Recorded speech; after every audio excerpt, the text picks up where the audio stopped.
7월 10일 말씀 묵상입니다. 오늘은 출애굽기 18장 13절부터 27절까지의 말씀입니다. 오늘 본문은 그 이드로의 충고로 모세가 공동체 리더들을 세우는 모습을 보여주고 있습니다. 천부장과 백부장, 50부장과 10부장을 세워서 함께 동역하게 됩니다. 그들은 하나님을 두려워하고 진실하며 불의한 이익을 미워하는 사람들이었습니다. 함께 말씀을 보도록 하겠습니다. 13절 말씀 읽겠습니다. 이튿날 모세가 백성을 재판하느라고 앉아있고 백성은 아침부터 저녁까지 모세 곁에 서 있는지라. 나라에는 법이 반드시 필요합니다. 확실한 기준이 있어야지만 사람들 사이에서 분쟁이 발생했을 때 원만하게 해결할 수가 있겠죠. 이스라엘 백성들은 그들에게 일어나는 많은 분쟁들로 인해서 모세에게 판단해 줄 것을 요구하고 있습니다. 그리고 모세는 그들의 어려움을 재판해 주고 있습니다. 얼마나 분쟁이 많았던지 모세는 아침부터 저녁까지 그들을 판단해 주고 있다고 성경에 쓰여 있습니다. 14절입니다. 모세의 장인이 모세가 백성에게 행하는 모든 일을 보고 이르되 내가 이 백성에게 행하는 이 일이 어찌 됨이냐? 어찌하여 내가 홀로 앉아있고 백성은 아침부터 저녁까지 내 곁에 서 있느냐?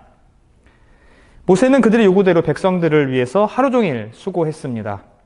그렇지만 많은 백성들의 요청을 다 감당해낼 수는 없었습니다. 요즘처럼 예약 시스템이 잘 되어 있는 것도 아닐 것이고 사람들은 무조건 순서대로 와서 줄을 서야 했을 겁니다. 관계에 문제가 생긴 사람들, 뭔가 마찰이 있는 사람들, 억울한 사람들, 화난 사람들, 그런 사람들이 재판을 해달라고 왔을 텐데 그들의 마음은 아마 평온한 상태가 아니었겠죠. 그런 상태로 하루 종일 줄을 서서 기다리는 이스라엘 백성들, 그리고 앞으로 대기 시간이 얼마나 길어질지도 모른 채 기다리고 있는 그들은 참 힘들었을 것 같습니다. 그리고 또 하루 종일 그들의 이야기를 들어주고 판단해주는 모세도 많이 힘들었을 겁니다. 장인인 이드로가 그 상황을 보면서 이렇게 된 이유를 묻고 있죠. 15절 16절에 모세가 대답합니다. 모세가 그의 장인에게 대답하되 백성이 하나님께 물으려고 내게로 오미라. 그들이 일이 있으면 내게로 오나니 내가 그 양쪽을 재판하여 하나님의 율례와 법도를 알게 하나이다. 백성들이 하나님께 물어보기 위해서 자기 앞으로 나온다라고 이야기합니다. 그리고 자신은 양쪽의 말을 듣고 하나님의 뜻대로 재판해주고 있다. 그래서 하나님의 율례와 법도를 그들에게 알게 하고 있다라고 대답하고 있습니다. 분쟁이 발생했다라는 것은 무엇을 의미하는 것일까요? 재판이 필요하다라는 것은 무엇을 말하는 것일까요? 서로 기준이 다르다는 것을 뜻합니다. 너의 생각과 나의 생각이 같지 않다라는 것입니다. 내가 생각하기에는 이게 맞는데 저 사람이 생각할 때는 또 그게 맞다라고 서로 이야기하는 것이죠. 그러니 서로 간에 마찰이 생길 수밖에 없는 것입니다. 무엇이 잘못되었습니까? 기준은 하나여야 합니다. 나의 생각과 너의 생각이 달라서는 안 됩니다. 물론 생각이 다를 수는 있지만 그 기준이 나의 생각과 너의 생각이어서는 안 됩니다. 그래서 재판이 필요한 것이죠. 그러면 정확한 기준은 무엇일까요? 바로 하나님의 율례와 법도입니다. 모세는 그것을 기준으로 사람들을 판단해주고 있는 것입니다. 사람들은 율법과 법도를 잘 알지 못했습니다. 그래서 모세 앞에 나와서 모세는 하나님께 아뢰고 그들에게 하나님의 율례와 법도를 알려주고 그들의 삶에 적용할 수 있도록 도와주고 있는 것입니다. 지금 이 순간에는 모세 이외에 그 어떤 사람도 하나님과 이러한 문제들을 상의할 수 있는 권한을 가진 사람이 없었습니다. 그렇기 때문에 모세는 혼자서 하루 종일 그 많은 사람들을 재판해주고 있는 것이죠. 17절, 18절 말씀입니다. 모세의 장인이 그에게 이르되 내가 하는 것이 옳지 못하도다.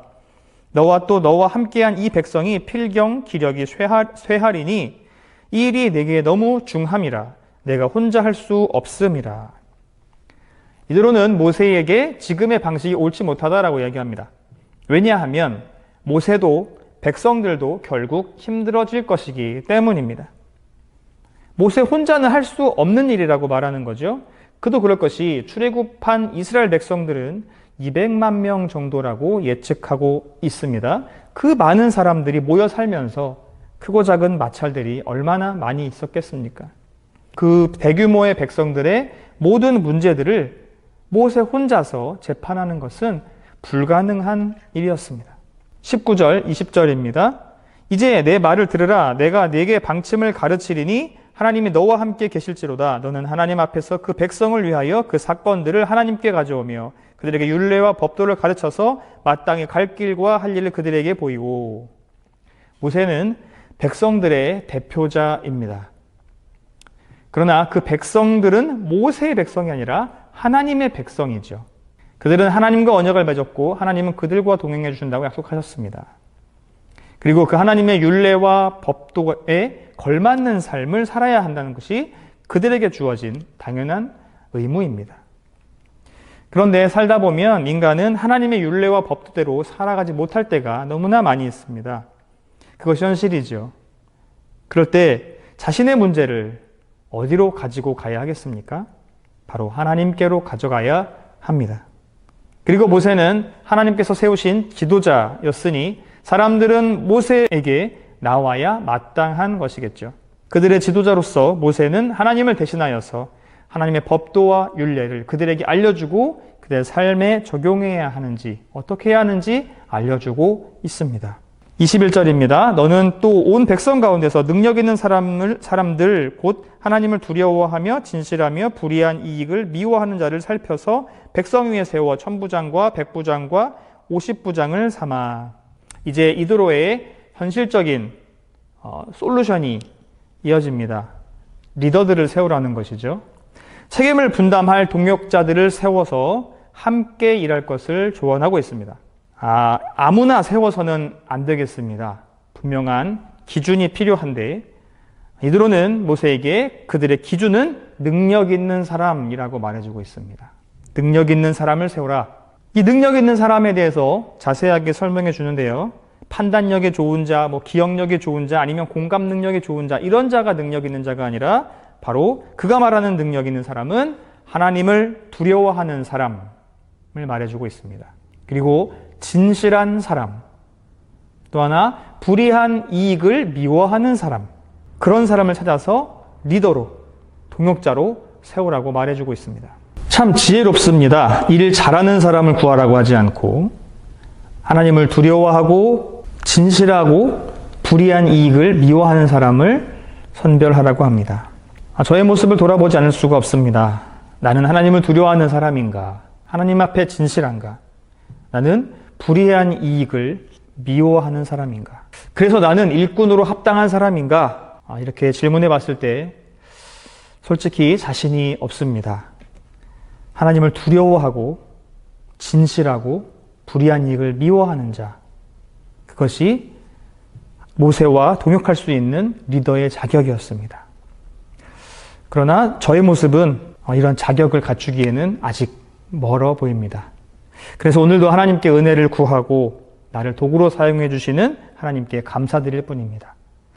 오늘 우리의 자격과는 상관없이 하나님께서 우리를 사용하셔서 하나님의 일을 동역하시는 그 사실 하나만으로도 하나님께 감사하는 하루가 되어야 하겠습니다. 22절, 23절입니다. 그들이 때를 따라 백성을 재판하게 하라. 큰 일이 모두 내게 가져갈 것이요 작은 일은 모두 그들이 스스로 재판할 것이니 그리하면 그들이 너와 함께 담당할 것인즉 일이 내게 쉬우리라. 내가 만일 이 일을 하고 하나님께서도 내게 허락하시면 내가 이 일을 감당하고 이 모든 백성도 자기 곳으로 평안히 가리라. 천부장, 백부장, 50부장, 10부장, 그 리더가 담당해야 할 백성들의 숫자는 정해져 있었습니다.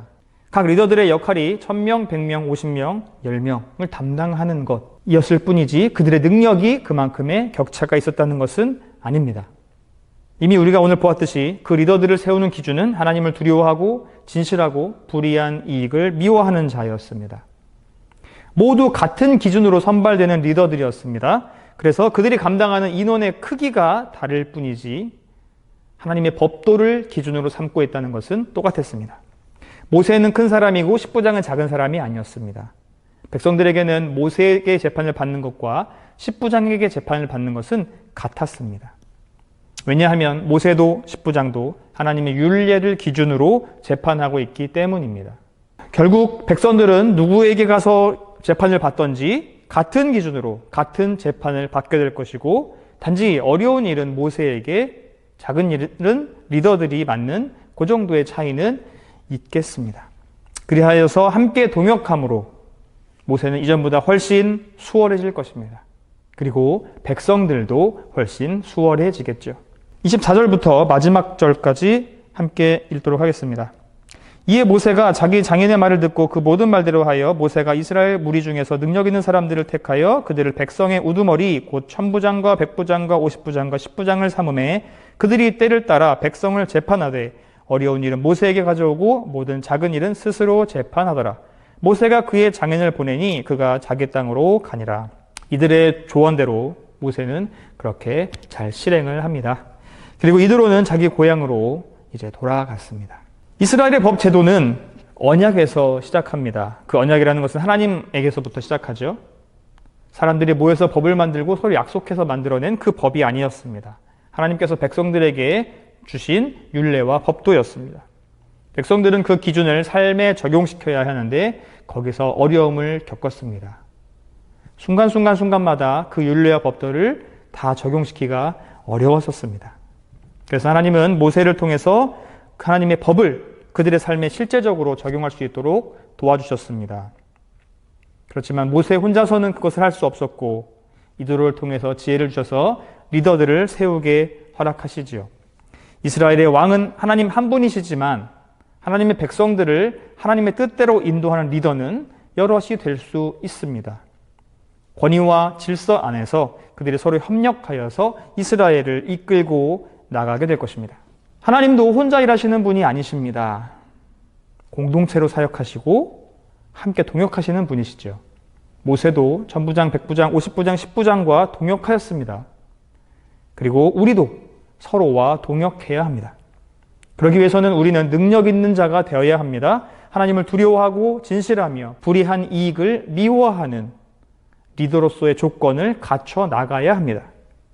우리는 이스라엘 백성이기도 하지만 온 세상 앞에 하나님께서 세우신 리더가 되어서 주님이 주시는 그 은사와 직분을 통해서 세상을 섬겨 나가야 합니다. 세상을 이끌어 나가야 합니다. 그리고 그들을 도와줘야 합니다. 우리의 사명을 잘 감당해내서 하나님 뜻이 온 세상 가운데 퍼질 수 있도록 우리가 끝까지 책임을 완수해야 합니다. 그러기 위해서는 서로 짐을 나누어 지어야 합니다. 나 혼자만 하는 것이 아니라 함께 힘을 합쳐서 서로 동행해야 합니다. 모세의 짐을 다른 리더들이 함께 나누어 줬듯이 십부장에게 온 어려운 재판을 본인 스스로 감당하지 않고 모세에게 다시 돌렸듯이 혼자가 아니라 함께 동역할 때 우리는 조금 더 하나님의 뜻에 합당하게 사역할 수 있을 것입니다. 서로 돕고 협력하는 장자가족이 되었으면 좋겠습니다. 오늘 하루도 어디에서 누구를 만나던 어떤 사람과 있던 하나님의 그 법도 아래서 서로 짐을 나눠지고 함께 힘을 합치는 동역하는 하루가 되시길 축복합니다.